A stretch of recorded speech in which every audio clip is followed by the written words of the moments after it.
Step into a high school where every hallway echoes with the reverberation of teenagers' inner struggles. Their mental mindset is shaped by the invisible hand of parenting styles. The impact of parenting styles guidance looms over the fragile psyche of adolescence. But how exactly do these parenting approaches mold the minds of our youth?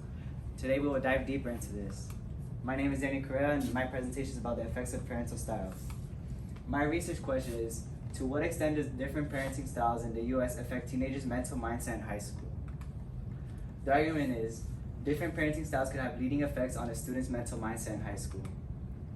Today's topic, we will introduce three claims: involved versus uninvolved, parents with strong religious beliefs, and those parents with different morals. Having or being an uninvolved parent can lead to various negative effects. It can lead to teenagers' disconnection from parents, poor performance in school extracurriculars, and can affect one's mental mindset. Parental involvement plays an important role in both sustaining student academic achievement, enhancing mental health through its impact and engagement, stated by Wing Tae Wang. We could also see disconnection through parents in the College Board stimulus through the tunnel, where the boy ran away from his mother to get to the beach. In a way, this shows how the boy is disconnected from his mother, which led him distancing from his mother to the bay. This is very similar to what we see in today's world, where we notice teenagers getting distant from their parents and having an unstable interaction with them. This could lead to a poor mental mindset, which has other leading effects such as academic and extracurricular performance in high school.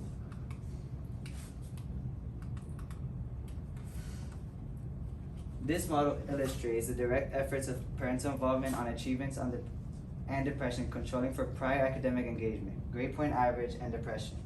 Behavioral problems and demographic characteristics. As you can see here, the academic socialization directly correlates to GPA as long as home involvement and school involvement go into depression.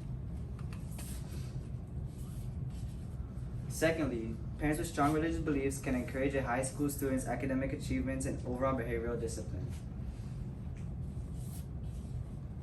A peripheral example of this could be seen in students with parents from Asian ethnic groups.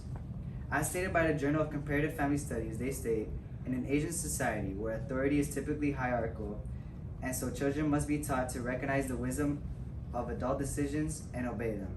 This creates a sense of discipline and morality and encourages students to be better and a strong mental mindset. This leads to better GPA, better extracurriculars, better performance in everything that involves in high school.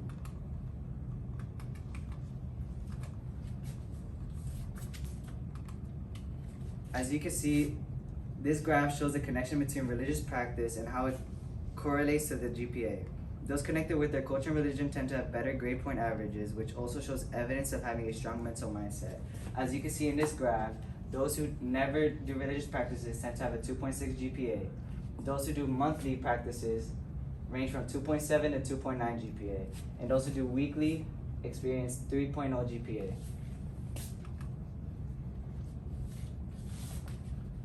Parental morals. Depending on the parenting style, as a parent, you have different morals. The different parenting styles that we will be discussing today is authoritative, authoritarian, permissive, and uninvolved.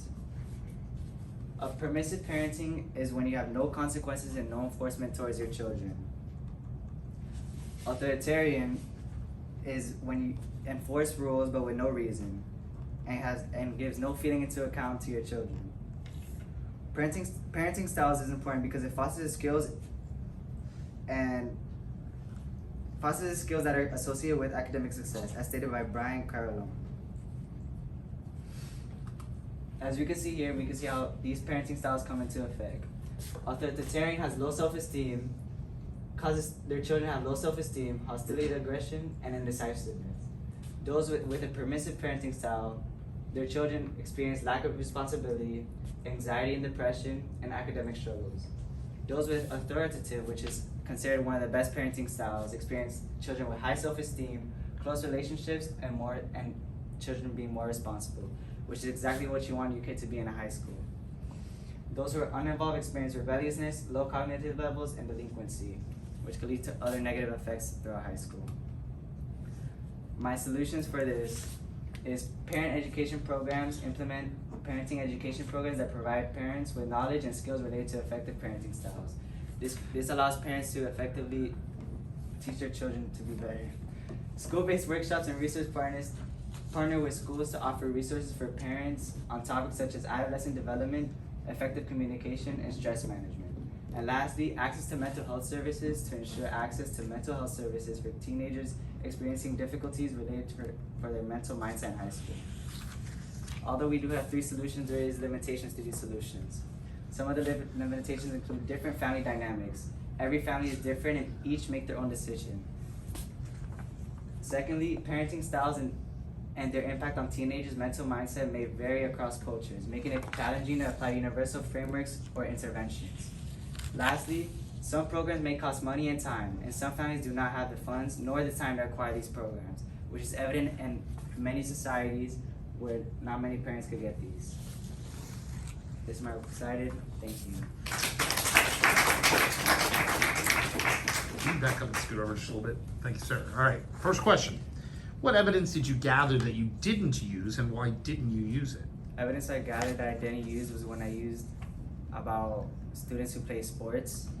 I just couldn't fit it into my presentation. I couldn't make connecting ideas with the other claims that I had in my argument. All right, and if you had more time, what additional research would you have conducted on this issue?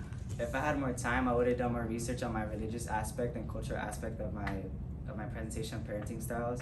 Mostly because it was hard to find, but I think I could have expanded more on that topic.